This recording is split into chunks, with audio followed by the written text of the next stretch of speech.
มื้อนี้พวกเฮาก็มาเฮ็ดจุลินทรีย์สังเคราะห์แสงเพื่อไปฉีดพ่นใส่กับพืชผักธัญญาหารคุณประโยชน์ของจุลินทรีย์สังเคราะห์แสงนี่จะช่วยการเจริญเติบโตของพืชนี่ประมาณ 30-40% ของการเจริญเติบโตเพิ่มผลผลิต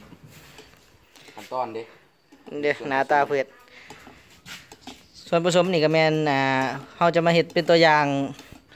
ก็คือไข่2หน่วยน้ำปลา4หยัง4บวง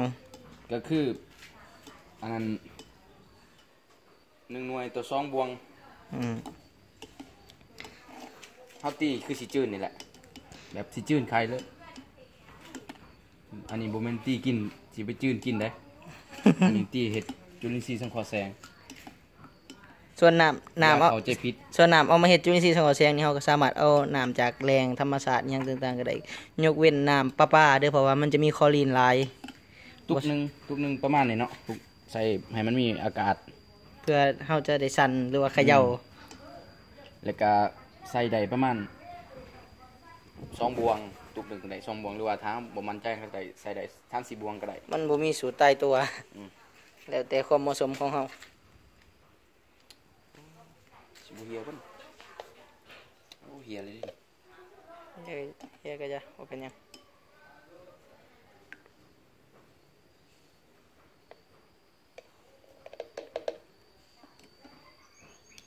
ใส่3เนาะ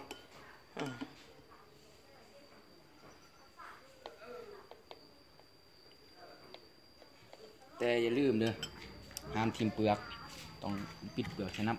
ำใส่บ่หลายปานใดก็ได้ใส่ครึ่งนึงแล้วใส่เบิดหั่นมันมุนๆนั่น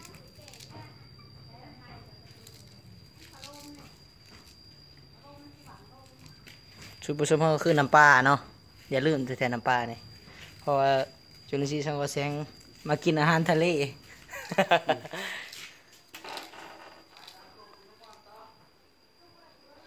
ง่ายๆเนาะเด็กหน่อยก็เฮ็ดได้เด็กหน่อยประถมก็เฮ็ดได้ผู้เฒ่าผู้แก่ก็เฮ็ดได้เด็กน้อยก็เฮ็ดได้คือกันแน่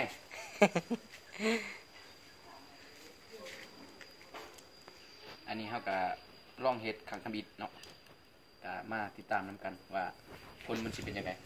พวกเฮาก็ศึกษามานี่ประมาณ2 ปี2 ปี 6 เดือนหลังจากนั้นก็อัดฟ้าให้แกบเนาะแล้วก็สั่นลักษณะแบบนี้ก็โอเคแหละสีมันจะเปลี่ยนแล้วเด่น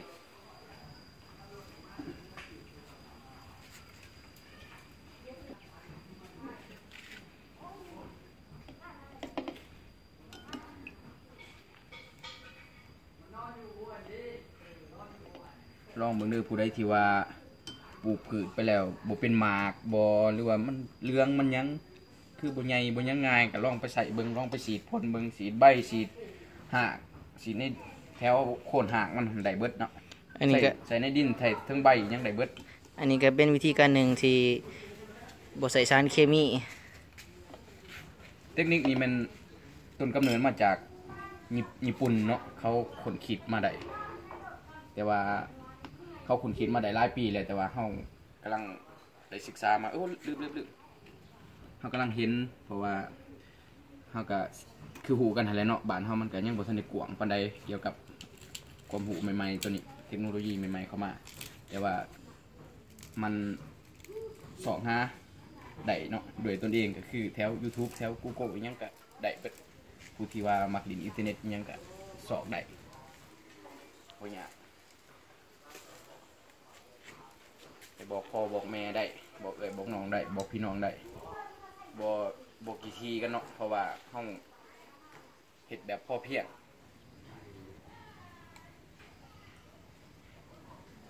เฮ็ดเพื่อกลุ่มตนเอง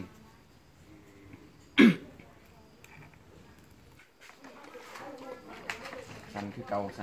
เขย่านี่เป็นตัวอย่างเนาะหลังจากนั้นแหละนำไปตากแดดไว้ประมาณเดือนหนึ่งมันจะเป็นสีแดงแบบคือน้ำแดงเฮาแหละแต่หมายความว่ามันเป็นแหละเฮาก็เอาไปฉีดพ่นตามพืชตามหยังเฮาได้ตามผักตามหยังได้แล้วผักจะงามเนื้อผักจะกรอบ สีตัวนี้เข้าไปเนาะ